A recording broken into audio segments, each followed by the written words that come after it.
Hello everyone, hope you're doing well. Welcome to this new video. Long time no see, but we're going to resume with some new format, more content. We're gonna announce the new drop schedule regarding the videos. Basically, we'll have a video explaining, basically taking um, the previous week into consideration, explaining what happened, giving our thoughts about what happened, and then a few days later we'll have like one video to go more in depth into technical analysis to talk about the majors, but also altcoins, and give detailed levels why you should be involved in longs and in shorts. So stay tuned. I think it's going to be very nice, and you will never want to miss a video drop ever again from the CFT account. So basically what happened next week, we're gonna have like a breakdown. We already dropped the article, so if you prefer to read, of course you can just have a look at our article that was dropped yesterday. But if you like the sound of my voice, if you like the videos, then enjoy, have fun. So basically the major event of the weekend, if we go in that order, a new assassination attempt against Donald Trump. So during the White House Correspondents' Dinner, hosted in Washington, if I'm not mistaken, someone just got into the room, into the hotel, and started to shoot with a gun. Fortunately, no casualties were reported. The president was safe, of course. Also, JD Vance, the vice president. But basically, no one has been harmed. One officer got shot, but he had like bulletproof vest, and he got completely safe. So nothing dramatic happened. Of course, this is a grave event. Like, this is a very, very like huge thing in the USA. It tells a lot about the security of the US president, but thankfully nobody has been harmed.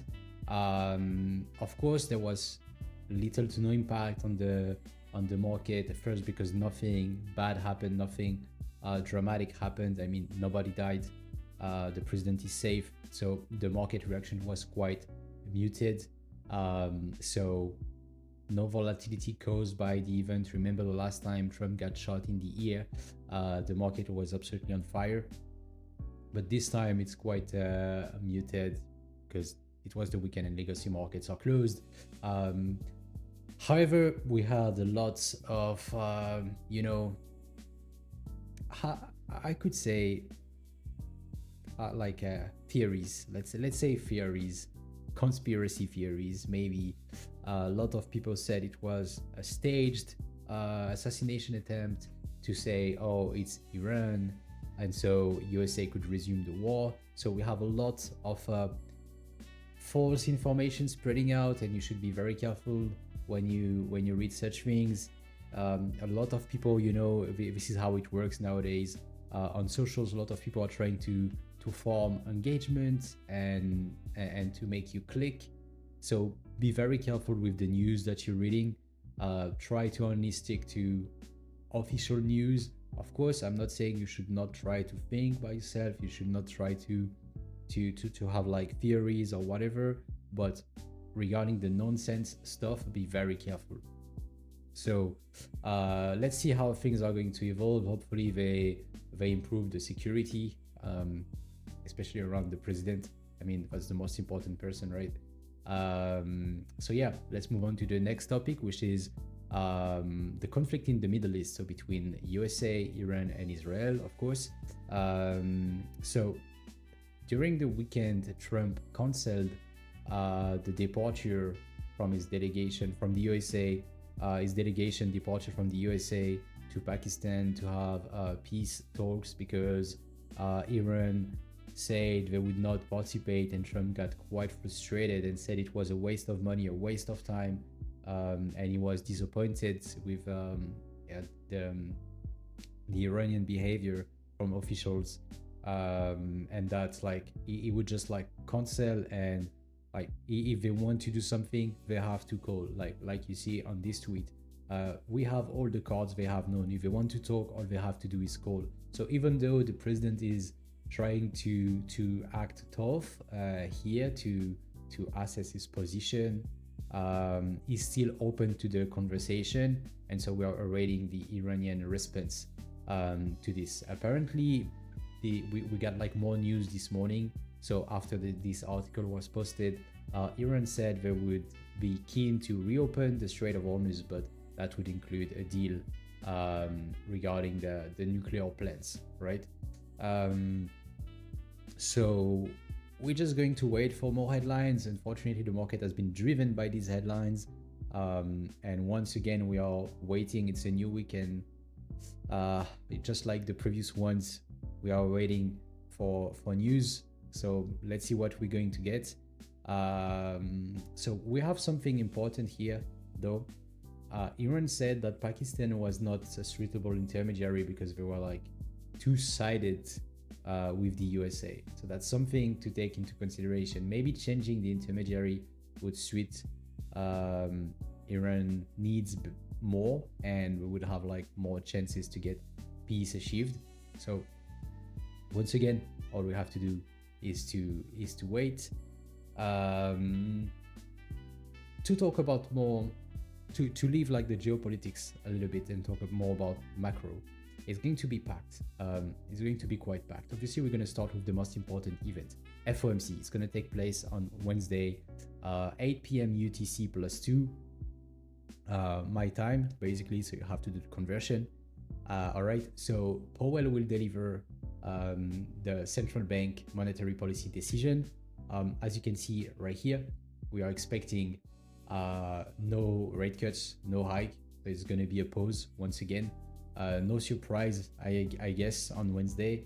The most important is going to be the speech and the questions from the journalists, because inflation has been increasing lately, of course, due to energy prices, but also food prices increasing, right? So let's see what is gonna have to say. And it's probably gonna be the last FOMC, or maybe it will have like one, like Powell will have one more before Kevin Walsh takes over the central bank chair, right? Talking about Kevin Walsh, he testified before the Senate last week. So he's gonna take the reins, and as you can see, Trump is already pressuring him to lower interest rates. By the way, even though Kevin Walsh is known as hawkish, he stated that he is ready to cut rates once he takes over. So let's see, it's going to be very interesting. And I'm excited to get more news about this, to be honest. But it's not, the Fed is not the only one to have its monetary decision being released. We also have the Bank of Japan releasing a statement tomorrow. Why is it going to be tomorrow? So everyone interested in macro, of course, is like awaiting their decision. There should be no surprise. I think they're going to pause as well. No hike planned, at least. We don't have any rumors. We have nothing. So unless they decide to surprise everyone, I don't think the market will react to this news. Just a reminder, the IMF said that the Bank of Japan could increase rates more at a faster pace, right? So we need to know when it's going to start, and then we can anticipate more hikes after the hike will be initiated, right? Also, if you look at the yen, USD GPY pair is at a massive resistance right now, just below the 160 mark. It's an important level for forex traders interested in that pair. Personally, at these levels, I would try a short on USD GPY, but considering they have the monetary policy statement tomorrow, I would be very, very careful, right? At least, it's a level I'm looking at, but I would be careful, maybe stay away until Wednesday. So yeah, I talked about the rates. They are currently at 0.75%, and they are expected to stay the same after tomorrow. Talking about crypto, right? So we're gonna focus on Bitcoin, of course. So as I said here, despite the geopolitical distress, despite all the bad news, despite the uncertainty, Bitcoin is still quite strong. And as you can see here, we exited that range, right? So 76K was the range high and we just like exited, we had a breakout, okay? So if it's a successful auction, and we will talk later about auction market theories, and it will be part of the new educational content that will be provided on your CFT dashboard, right? Spoiler. So according to the auction market theory, if we manage to stay above, then the next level should be around 83K.